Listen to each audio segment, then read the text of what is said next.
Hi friends, piece ಕಿಚನ್ಗೆ ಸ್ವಾಗತ. ನಾವು ಇವತ್ತು ಮಾಡುತ್ತಿರುವ ರೆಸಿಪಿ ಟೊಮೊಟೊ ಬಾತ್. ತುಂಬ ರುಚಿಯಾಗಿ ಈಸಿಯಾಗಿ ಮಾರ್ನಿಂಗ್ ಟೈಮು ಲಂಚ್ ಬಾಕ್ಸಿಗೆ ಮಾಡ್ಕೋಬೋದು. ಹಾಗಿದ್ರೆ ನಮ್ಮ ವಿಡಿಯೋ ನೋಡೋಕ್ಕಿಂತ ಮುಂಚೆ ಪ್ಲೀಸ್ ನಮ್ಮ ಚಾನಲ್ನ ಸಬ್ಸ್ಕ್ರೈಬ್ ಮಾಡಿ, ಸಪೋರ್ಟ್ ಮಾಡಿ, ಲೈಕ್ ಮಾಡಿ, ಶೇರ್ ಮಾಡಿ, ಪಕ್ಕದಲ್ಲೇ ಕಾಣೋ ಬೆಲ್ ಲೈಕ್ ಮೇಲೆ ಕ್ಲಿಕ್ ಮಾಡಿ.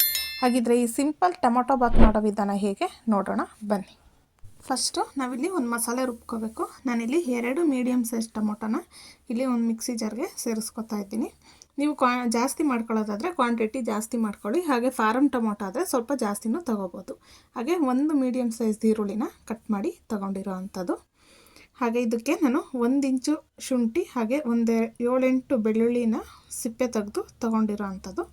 ನೀವು ಶುಂಠಿ ಬೆಳ್ಳುಳ್ಳಿ ಪೇಸ್ಟನ್ನು ಸೇರಿಸ್ಕೊಂಡು ಮಾಡ್ಕೋಬೋದು. ನಾನಿಲ್ಲಿ ಅದನ್ನು ಇದಕ್ಕೆ ಸೇರಿಸ್ಕೊತಾ ಇದ್ದೀನಿ. ಹಾಗೆ ಒಂದು 1/4 ಟೀ ಸ್ಪೂನ್ ಆಗೋಷ್ಟು ಸೋಂಪು. ನೆಕ್ಸ್ಟು ಅದಕ್ಕೇ ಒಂದು 1/4 ಟೀ ಸ್ಪೂನ್ ಆಗೋಷ್ಟು ಜೀರಿಗೆನ ತೊಗೊಂಡಿರೋ ಅಂಥದ್ದು, ಶಾಹಿ ಜೀರಿಗೆ ಇದು. ಹಾಗೆ ಈಗ ಇದಕ್ಕೆ ಸ್ವಲ್ಪ ನೀರನ್ನ ಸೇರಿಸ್ಕೊಂಡು ನುಣ್ಣಗೆ ಪೇಸ್ಟ್ ಮಾಡ್ಕೊಂಡು ಬರೋಣ. ನೋಡಿ, ಈ ಥರ ನುಣ್ಣಗೆ ಪೇಸ್ಟ್ ಮಾಡ್ಕೋಬೇಕು. ನೆಕ್ಸ್ಟ್ ಒಂದಲ್ಲಿ ಒಗ್ಗರಣೆಗೆ ಒಂದು ಕುಕ್ಕರ್ ತೊಗೊಂಡಿದ್ದೀನಿ. ಈಗ ಕುಕ್ಕರ್ಗೆ ಒಂದು 3-4 ಟೇಬಲ್ ಸ್ಪೂನ್ ಆಗೋಷ್ಟು ಆಯಿಲ್ನ ಸೇರಿಸ್ಕೊತಾ ಇದ್ದೀನಿ. ಈಗ ಅದೇ ಕುಕ್ಕರ್ಗೆ ನಾನಿಲ್ಲಿ 1 ಸ್ಪೂನ್ ಆಗೋಷ್ಟು ತುಪ್ಪನ ಸೇರಿಸ್ಕೊತಾ ಇದ್ದೀನಿ. ತುಪ್ಪ ಆಪ್ಷನಲ್ಲು, ನಿಮಗೆ ಇಷ್ಟ ಇದ್ದರೆ ಹಾಕ್ಕೊಳ್ಳಿ, ಇಲ್ಲಾಂದರೆ ಸ್ಕಿಪ್ ಮಾಡ್ಕೋಬೋದು. ನೀವು ಆಯಿಲ್ ಬದಲು ಇಲ್ಲ ಫುಲ್ ತುಪ್ಪನೇ ಹಾಕ್ಕೊಂಡು ಮಾಡ್ಕೋಬೋದು. ಈಗ ಬಿಸಿಯಾಗಿದೆ.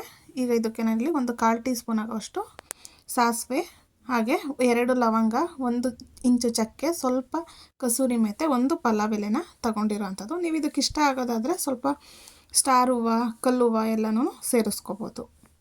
ನಾನು ಇದಕ್ಕೆ ಸೋಂಪು ರುಬ್ಬೋದಕ್ಕೆ ಹಾಕಿರೋದ್ರಿಂದ ನಾನು ಇಲ್ಲಿ ಸೋಂಪನ್ನ ಸೇರಿಸ್ಕೊತಾ ಇಲ್ಲ. ಸೋಂಪೆಲ್ಲ ಇದಕ್ಕೂ ರುಬ್ಬಿನೂ ಹಾಕ್ಬಿಟ್ಟು ಮತ್ತೆ ಎಕ್ಸ್ಟ್ರಾನೂ ಹಾಕಿದ್ರೆ ಅದು ತುಂಬ ಮಸಾಲೆ ಅನಿಸುತ್ತೆ. ಅದಕ್ಕೋಸ್ಕರ ಈಗ ಇದಕ್ಕೆ ನಾನು 1 ಕಡ್ಡಿ ಕರಿಬೇವಿನ ಸೊಪ್ಪು ಹಾಗೆ 2 ಮೆಣಸಿಕಾಯಿನ ಈ ಥರ ಸೀಳ್ಬಿಟ್ಟು ತೊಗೊಂಡಿರೋಂಥದ್ದು ಅದನ್ನು ಇದರೊಳಗಡೆ ಸೇರಿಸ್ಕೊಳ್ಳೋಣ. ಹಾಗೆ ಇದಕ್ಕೆ 1 ಮೀಡಿಯಮ್ ಸೈಜ್ ಈರುಳ್ಳಿನ ಈ ಥರ ಸ್ಲೈಸಾಗಿ ಕಟ್ ಮಾಡಿ ತೊಗೊಂಡಿದ್ದೀನಿ. ಇದನ್ನು ಇದರೊಳಗಡೆ ಸೇರಿಸ್ಕೊಳ್ಳೋಣ.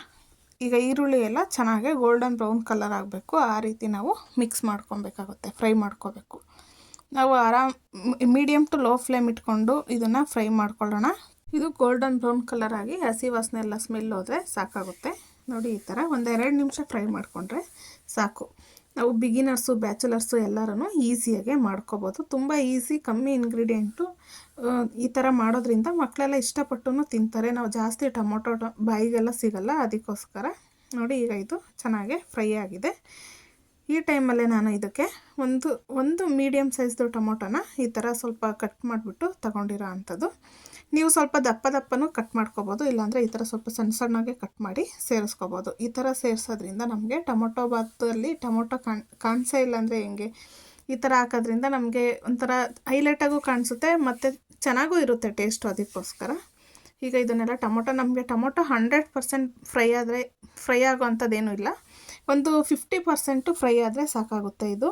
ಈಗ ನೋಡಿ, ಇಷ್ಟು ಫ್ರೈ ಆಗಿದೆ, ಸಾಕು. ಇದಕ್ಕೆ ನಾನಿಲ್ಲಿ ರುಬ್ಬಿಟ್ಕೊಂಡಿದ್ದಂಥ ಟೊಮೊಟೊ ಪ್ಯೂರಿನ ಇದಕ್ಕೆ ಸೇರಿಸ್ಕೊತಾ ಇದ್ದೀನಿ. ನೀವು ಇದಕ್ಕೆ ಎಕ್ಸ್ಟ್ರಾ ಕಲರ್ ಬೇಕು ಅಂದರೆ ಒಂದು 5-6 ಬ್ಯಾಡಗೆ ಮೆಣಸಿಕಾಯಿನ ಬಿಸಿನೀರಲ್ಲಿ ನೆನೆಸ್ಬಿಟ್ಟು ನಾನು ಸೇರಿಸ್ಕೋಬೋದು. ತುಂಬ ಕಲರ್ ಬರುತ್ತೆ, ತುಂಬ ಚೆನ್ನಾಗೂ ಇರುತ್ತೆ ಟೇಸ್ಟು. ಇಲ್ಲಾಂದರೆ ನೀವು ಇದಕ್ಕೆ ಟೀ ಕಾಳಲ್ಲ ಇಲ್ಲ ಕಾಶ್ಮೀರಿ ಚಿಲ್ಲಿ ಪೌಡರ್ನ ಸೇರಿಸ್ಕೊಂಡ್ರೂ ಕಲರ್ ಅನ್ನೋದು ಚೆನ್ನಾಗೇ ಬರುತ್ತೆ. ನೋಡಿ, ಈಗ ಇದೆಲ್ಲ ಚೆನ್ನಾಗಿ ಹಸಿ ವಾಸನೆ ಹೋಗಿ ಚೆನ್ನಾಗಿ ಕುಕ್ ಆಗಿದೆ. ಇದೇ ಟೈಮಲ್ಲಿ ನಾನು ಸ್ವಲ್ಪ ಪುದೀನ ಹಾಗೆ ಕೊತ್ತಂಬರಿ ಸೊಪ್ಪನ್ನ ಕಟ್ ಮಾಡಿಬಿಟ್ಟು ತೊಗೊಂಡಿರೋ ಅಂಥದ್ದು. ನಿಮಗೆ ಕಟ್ ಮಾಡಿರೋದು ಬಾಯಿಗೆಲ್ಲ ಸಿಗುತ್ತೆ ಅಂದರೆ ನೀವು ರುಬ್ಬಕ್ಕೇ ಸೇರಿಸ್ಕೋಬೋದು ಇದನ್ನು, ಇಲ್ಲಾಂದರೆ ಈ ಥರ ಕಟ್ ಮಾಡಿ ಸೇರಿಸ್ಕೋಬೋದು. ನಾನಿಲ್ಲಿ ಖಾರಕ್ಕೆ 1 ಸ್ಪೂನ್ ಆಗೋಷ್ಟು ಅಚ್ಚ ಖಾರದ ಪುಡಿನ ತೊಗೊಂಡಿರೋ ಅಂಥದ್ದು. ನೀವು ಖಾರನ ನೋಡಿಕೊಂಡು ಸೇರಿಸ್ಕೊಳ್ಳಿ, ಖಾರಕ್ಕೆ ಅನುಗುಣವಾಗಿ. ಖಾರ ಏನಾದರೂ ಕಮ್ಮಿ ಅನಿಸಿದ್ರೆ ಸ್ವಲ್ಪ ಸೇರಿಸ್ಕೋಬೋದು ನೀವು. ಹಾಗೆ ಇದಕ್ಕೆ 1 ಚಿಟಿಕೆ ಆಗೋವಷ್ಟು ಧನಿಯಾ ಪುಡಿನ ಸೇರಿಸ್ಕೊಂಡಿದ್ದೀನಿ. ಹಾಗೆ ಒಂದು ಸ್ವಲ್ಪ ಅರಿಶಿನದ ಪುಡಿ, ಹಾಗೆ ರುಚಿಗೆ ತಕ್ಕಷ್ಟು ಉಪ್ಪು. ನಿಮಗೆ ಧನಿಯಾ ಪುಡಿ ಎಲ್ಲ ಇಷ್ಟ ಆಗುತ್ತೆ, ಸ್ವಲ್ಪ ಮಸಾಲೆ ಬೇಕು ಅಂದರೆ ಮಸಾಲೆ ಇಷ್ಟಪಡೋರು ಸ್ವಲ್ಪ ಸೇರಿಸ್ಕೋಬೋದು. ನಂಗೆ ಜಾಸ್ತಿ ಮಸಾಲೆ ಇಷ್ಟ ಆಗಲ್ಲ, ಸೊ ನಾನು ಸ್ವಲ್ಪ ಸೇರಿಸಿ ಮಾಡ್ತಾ ಇರೋಂಥದ್ದು. ಈಗ ಈ ಮಸಾಲೆ ಒಳಗಡೆ ಎಲ್ಲ ಹಸಿ ವಾಸನೆ ಹೋಗೋ ಥರ ನಾವು ಫ್ರೈ ಮಾಡ್ಕೊಳ್ಳೋಣ. ನಿಮ್ಗೇನಾದರೂ ಮಿಕ್ಸಿ ಇಲ್ಲ ಆ ಥರ ಅಂದರೆ ನೀವು ಈ ಥರ ಮಸಾಲೆ ರುಬ್ಬದಲ್ಲೇ ಮಾಡ್ಬೋದು ಈಸಿಯಾಗೆ. ಇದನ್ನೇ ನಾವೀಗ ಏನು ರುಬ್ಕೊಂಡಿದ್ವಿ ಅದನ್ನೆಲ್ಲ ಕಟ್ ಮಾಡಿಬಿಟ್ಟು ಸೇರಿಸ್ಕೊಂಡೇ ನಾವು ಮಾಡ್ಕೋಬೋದು. ನಾನೀಗ 1 ಕಪ್ ಅಕ್ಕಿನ ಮುಂಚೆನೇ ನೆನೆಸಿಟ್ಕೊಂಡಿದ್ದೆ. ಈಗ 2 ಕಪ್ ಆಗೋವಷ್ಟು ನೀರನ್ನ ಬಿಸಿ ಮಾಡಿ ಸೇರಿಸ್ಕೊತಾ ಇದ್ದೀನಿ. ನಾವಿಲ್ಲಿ ನೀರನ್ನ ಬಿಸಿ ಮಾಡಿ ಸೇರಿಸ್ಕೊಳ್ಳೋದ್ರಿಂದ ಕಾಯಿಸ್ಕೊಂಡು ನಮಗೆ ಟೇಸ್ಟ್ ಅನ್ನೋದು ಹಾಗೇ ಇರುತ್ತೆ, ಅದು ಟೇಸ್ಟ್ ಕಮ್ಮಿ ಆಗೋದಿಲ್ಲ. ಹಾಗೆ ನಮಗೆ ಬೇಗನೂ ಕುಕ್ ಆಗುತ್ತೆ, ಹಾಗೆ ನಮಗೆ ಟೈಮು ಸೇವ್ ಆಗುತ್ತೆ. ಅದಕ್ಕೋಸ್ಕರ ನೋಡ್ತಾ ಇದ್ದೀರಲ್ಲ, ಈಗ ತುಂಬ ಬೇಗ ನಮಗೆ ಒಂದು ಕುದಿ ಅನ್ನೋದು ಬಂದುಬಿಡುತ್ತೆ. ಆವಾಗ ನಾವು ಅಕ್ಕಿ ಸೇರಿಸ್ಕೋಬೋದು. ಟೈಮ್ ಇಲ್ಲ ಅಂದಾಗ ಈ ಥರ ಮಾಡ್ಕೋಬೋದು. ಈಗ ಇದನ್ನೆಲ್ಲ ಒಂದು ಸರ್ತಿ ಮಿಕ್ಸ್ ಮಾಡಿಕೊಂಡು ಒಂದು ಕುದಿ ಬರೋವರೆಗೂ ಬಿಡೋಣ. ನೋಡಿ, ಈಗ ಒಂದು ಕುದಿ ಬಂದಿದೆ. ಈ ಟೈಮಲ್ಲಿ ನೀವು ಉಪ್ಪು ಖಾರ ಚೆಕ್ ಮಾಡಿಕೊಂಡು ಇದಕ್ಕೆ ನಾನು ಆವಾಗಲೇ ತೊಳೆದು ನೆನೆಸಿಟ್ಕೊಂಡಿದ್ದಂಥ ಅಕ್ಕಿನ ಸೇರಿಸ್ಕೊತಾ ಇದ್ದೀನಿ.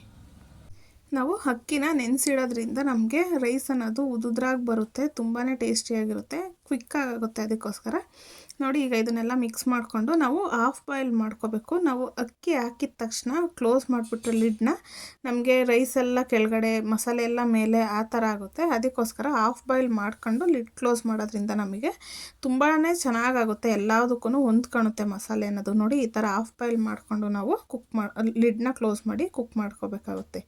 ಈಗ ಇದನ್ನೆಲ್ಲ ಒಂದು ಸರ್ತಿ ಮಿಕ್ಸ್ ಮಾಡಿಕೊಂಡು ನಾವು ಲಿಡ್ನ ಕ್ಲೋಸ್ ಮಾಡಬೇಕಾಗುತ್ತೆ. ನಾವು ಹಾಫ್ ಬಾಯ್ಲ್ ಮಾಡಿರೋದ್ರಿಂದ ನಮಗೆ ಒಂದು ವಿಷಲ್ ಬಂದರೆ ಸಾಕಾಗುತ್ತೆ, ನಮಗೆ ಜಾಸ್ತಿ ವಿಷಲ್ಲೂ ಬೇಕಾಗಲ್ಲ. ನೋಡಿ, ಈಗ ಲಿಡ್ನ ಕ್ಲೋಸ್ ಮಾಡ್ಕೊಂಡು ನಾನಿಲ್ಲಿ ಒಂದು ವಿಷಲ್ಲು ಕೂಗಿಸ್ಕೊತಾ ಇದ್ದೀನಿ. ನೆಕ್ಸ್ಟು ನಾನಿಲ್ಲಿ ಈಗ ಆವಿ ಎಲ್ಲ ಬಿಟ್ಟಿದೆ, ಒಂದು ವಿಷಲ್ ಕೂಗಿ ಅದೇ ತಣ್ಣಗಾಗೋದಕ್ಕೆ ಬಿಡಬೇಕು. ನೋಡ್ತಾ ಇದ್ದೀರಲ್ಲ ಎಷ್ಟು ಚೆನ್ನಾಗಿ ಬಂದಿದೆ ಅಂತ ಹೇಳ್ಬಿಟ್ಟು, ಕಲರ್ಫುಲ್ಲಾಗಿ ಬಂದಿದೆ. ನಾವು ಈ ಥರ ಟೊಮೊಟೊ ಸ್ವಲ್ಪ ರುಬ್ಬಿ ಹಾಕೋದ್ರಿಂದ ಕಲರ್ ಚೆನ್ನಾಗಿರುತ್ತೆ. ಇನ್ನೂ ಕಲರ್ ಬೇಕು ಅಂದರೆ ನೀವು ಇದಕ್ಕೆ ಬ್ಯಾಡಗೆ ಮೆಣಸಿನ್ಕಾಯಿ ಹಾಕಿ ಮಾಡ್ಬೋದು. ಈ ಥರ ನಾವು ಹಾಫ್ ಬಾಯ್ಲ್ ಮಾಡೋದ್ರಿಂದ ಎಲ್ಲದಕ್ಕೂ ಹೊಂದ್ಕೊಳ್ಳುತ್ತೆ, ಹಾಗೆ ನಮಗೆ ತುಂಬಾ ಟೇಸ್ಟಿಯಾಗಿರುತ್ತೆ. ನೀವು ಒಂದು ಸತಿ ಟ್ರೈ ಮಾಡಿ.